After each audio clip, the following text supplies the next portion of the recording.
그러니까 모든 걸 두려움의 대상으로 만드느냐 아니면 호기심의 대상으로 만드느냐, 이게 결정되는 게 3세가 되면 유창하게 말하는 그런 아이들이 있을 거예요, 주위에. 이 아이들은 파닉스로 하는 아이들은 뜻파악을 못해요. 그러나 음익으로 읽는 친구들은 읽는 속도도 빠르면서 동시에 의미도 파악을 해요. 그래서 영어 교육을 분명히 구분하셔야 됩니다. 놀이 중심의 교육을 시킬 것이냐, 학습 중심으로 시킬 것이냐. 이 기준은 너무 성급하신 분들은 7세일 때 또는 6세일 때 학습으로 영어 교육을 시키려고 하신 분들이 있는데 기필코 아이들 망칠 겁니다.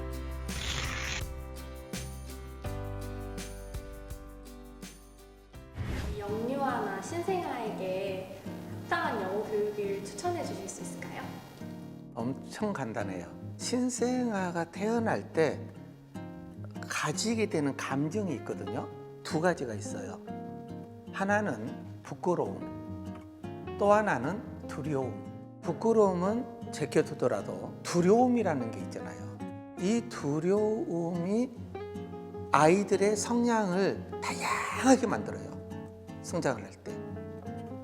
그 아이가 적극적인 아이로 만드느냐, 소극적인 아이로 만드느냐. 그러니까 모든 걸 두려움의 대상으로 만드느냐, 아니면 호기심의 대상으로 만드느냐. 이게 결정되는 게 태어나서부터, 아마 태중에서부터겠죠. 태어나서 1, 2세, 3세까지 완전히 형성돼요. 그러면 영어 교육이라고 하면 이걸 되게 교육을 시키면 두려울까요? 호기심을 느낄까요? 강제로 교육을 시킬 때 두렵겠죠. 두려움으로 와요. 언어라고 하는 게. 그러면 그 아이들은 언어를 빨리 터득하지를 못해요. 그러나 신생아 때 이 언어라고 하는 한국어나 영어가 호기심으로 다가오잖아요. 2세가 돼도 말하기 시작하고 3세가 되면 유창하게 말하는 그런 아이들이 있을 거예요, 주위에. 이 아이들은 언어에 대한 두려움이 없기 때문에 그래요. 그러면 여기가 답이 있어요. 부모가 아이 앞에서 싸우지도 않아야죠. 언어로, 언어 폭력을 서로 행사하면 이 아이는 언어 능력이 확 줄어들어요. 영어를 노출시키는 게 신생아의 영어 교육인데 그 노출을 시킬 때 아름다운 자연의 소리로 노출시켜줘라. 새소리, 바람소리, 물소리, 그리고 거기에 영어라고 하는 음성을, 사람의 음성을 넣어주면 이럴 때 영어가 완전 노출되어 가지고 어휘력이 뛰어난 아이가 됩니다. 여기서 자연의 소리는 엄마의 소리도 좋고 1세에서 3세로 대상으로 하는 그런 음악 프로그램 또는 소리 프로그램이 많이 있을 거예요. 이런 것들을 많이 노출시켜줘라. 잠잘 때도 노출시키는 것도 괜찮아요. 엄마가 영어를 잘 못해도 아이가 영어에 호기심을 가지고 영어를 말할 수 있게 될까요? 두려움을 느끼게 하는 요인이 뭐냐면 엄마가 가르치려고 할 때 두려움을 느껴요. 가르친다, 이건 절대로 7세 이전, 그러니까 한국 나이로 7세 이전에는 시켜서는 안 되는 영역이에요.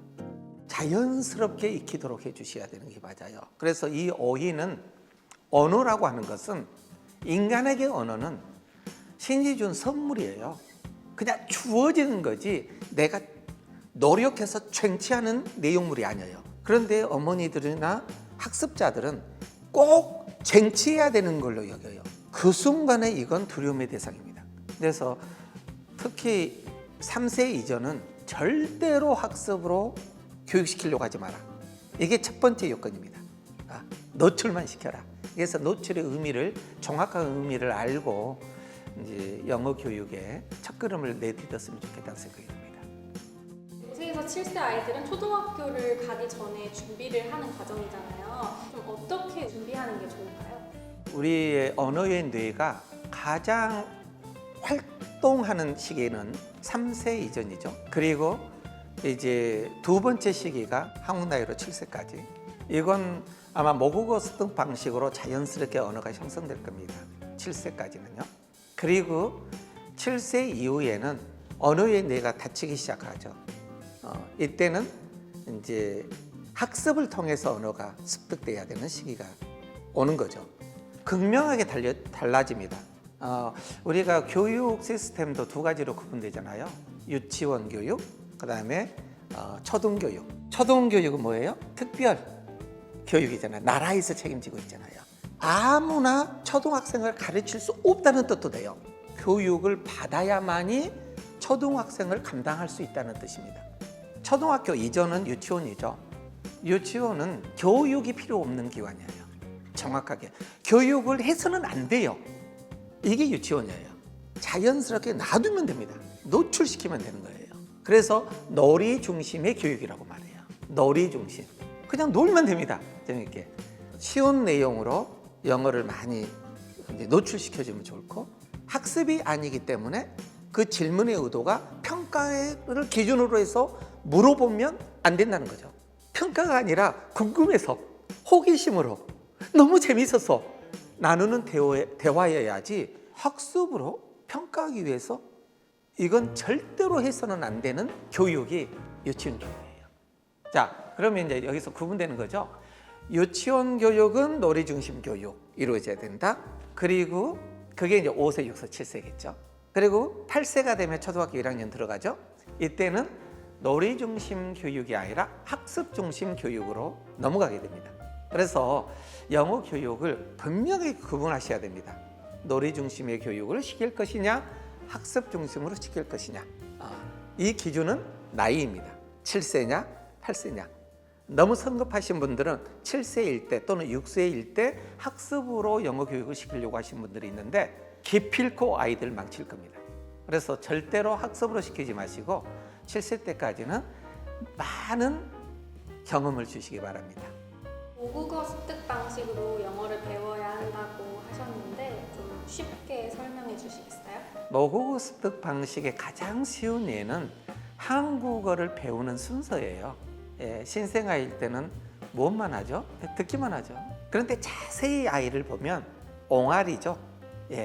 이건 자기가 말을 하는 겁니다. 아직 혀의 근육이 풀리지 않아서 정확한 발음이 나오지 않을 뿐이에요. 그래서 엄마가 못 알아듣는 거지, 이 아이는 자기가 말하고 있는 겁니다. 그래서 이제 첫 번째는 듣고 말하는 교육이 이루어져야 된다. 이게 거의 언어가 형성이 되고 나면 다음으로 이제 문자가 들어가겠죠. 문자라고 하는 것은 학습이에요. 그래서 유치원 때 읽기를 시킨다, 영어를, 그러면 학습으로 들어갔다고 보시면 돼요. 읽기를 시키면 안 됩니다. 유치원 때는 무조건 많이 듣고 말을 많이 하고, 그리고 그거에 대해서 그림도 막 그리고 말했던 걸 또 연극도 하고, 이런 게 유치원의 교육이죠.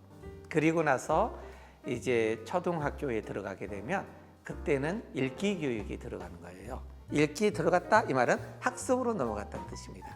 이제 이렇게 보시면 돼요. 태초부터 문자가 있는 건 아니잖아요. 문자는 인간이 만든 거잖아요.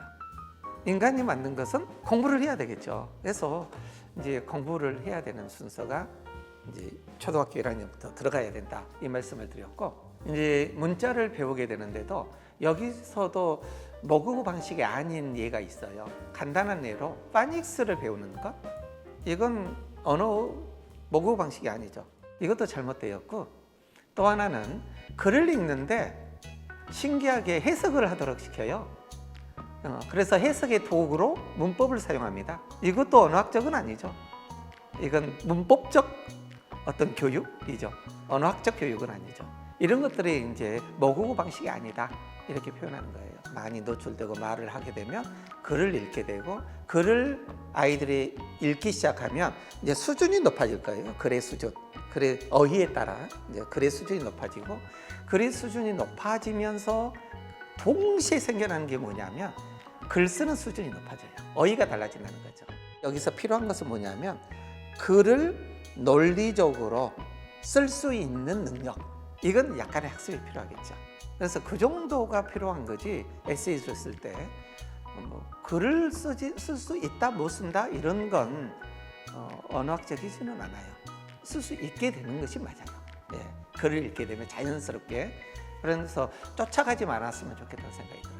자연스럽게 되는 그런 영역들은 그냥 믿고 아이에게 맡기면 되는 거고, 그리고 이제 그 시기가 되면 학습이 필요한 영역만 좀 가르쳐 가지고 아이들의 언어 능력을 키우는 게 맞다. 이제 많이 듣기를 많이 노출시켜야 해야 된다. 그리고 말을 할 수 있도록 환경을 조성해야 된다. 그리고 글을 읽을 수 있도록 해야 된다. 글을 읽을 때 파닉스로 읽는 게 아니라 음익으로 읽을 수 있도록 교육을 시켜야 된다. 그러려면 수준에 맞는 글을 읽게 만든다. 글을 읽는 아이에게 이제는 이제 에세이를 쓸 수 있도록 유도한다. 그리고 에세이를 쓰는 아이에게 동시에 문법을 가르쳐서 감수할 수 있도록 만든다. 이게 순서입니다. 언어의 5가지 영역 중에. 다시 정리하면 듣고, 말하고, 읽고, 쓰고, 문법. 이게 이제 언어학적 순서라고 이해하시면 되겠습니다. 파닉스를 가르치면 안 된다라고 말씀을 하신 것인지 아니면 파닉스부터 가르치는 게 잘못됐다라고 하시는 것인지. 예, 파닉스 같은 경우는 한국어로 따지면 기역, 니은, 디귿, 아, 야, 어, 여, 잠과 모음을 외우는 거거든요. 이런 거죠.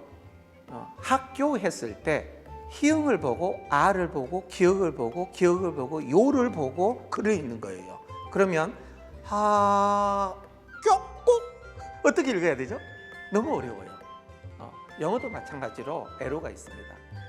영어가 싫어지게 되겠죠. 그리고 읽을 때 파닉스로 읽는 게 규칙이 완벽하지 않아요. 너무나 모순이 많아요.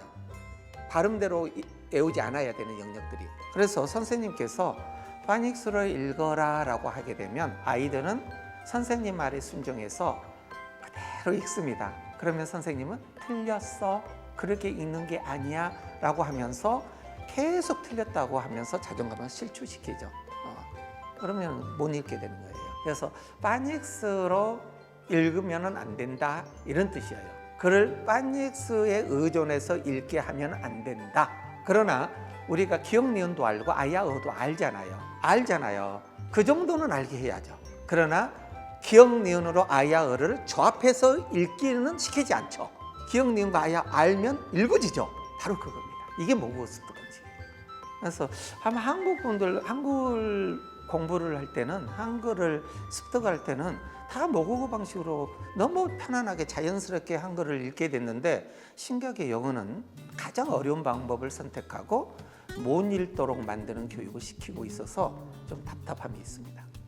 예시는 엘리베이터라는 단어가 저기 있네요. 예, 그러면 파닉스 읽으라고 하면 애들이 그래요. 엘레바토르. 그렇게 읽으면 안 되지. 그래요. 또 하나는 파닉스로 읽게 되면 한 단어의 음가 있죠. 엘, 레, 바, 토, 르 이러니까 음가를 읽게 돼요. 그러면 그런 아이들은 절대로 단어도 안 보이고 의미구가 안 보여요. 그러면 그 친구들은 의미 파악을 절대로 못합니다. 단어만 보고도 의미 파악이 안 돼요. 그래서 학교에서 한글을 배울 때 의미구로 읽도록 교육을 시켜요. 그래서 제가 가르치는 아이들 보니까 파닉스로 하는 아이들은 뜻 파악을 못해요. 그러나 의미구로 읽는 친구들은 읽는 속도도 빠르면서 동시에 의미도 파악을 해요. 왜? 의미구니까.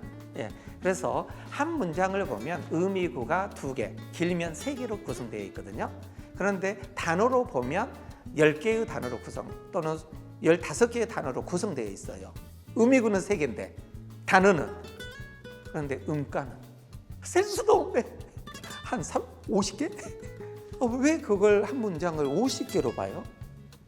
이게 15개로 보는 것도 힘든데, 그런데 3개로 보는 눈, 이걸 길러주는 게 맞습니다.